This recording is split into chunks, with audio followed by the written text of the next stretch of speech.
Hello everyone, in this video I'll show you how to reset service info in Mercedes V Class W447.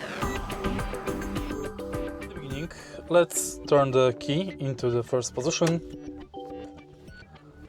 Now press OK button.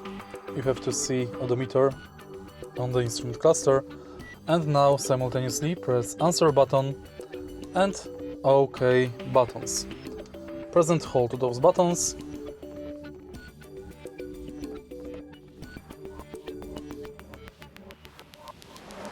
Now go to ASSYST Plus.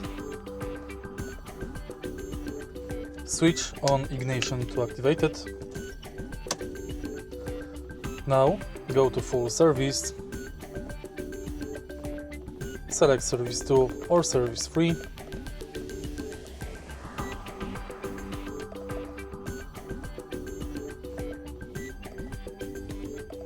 Now select oil grade.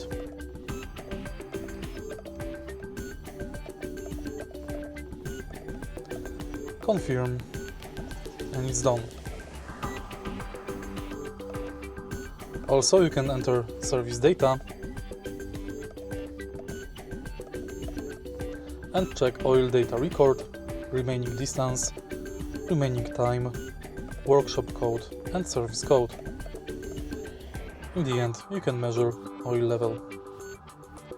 If you find this video helpful, please leave like, comment and subscribe.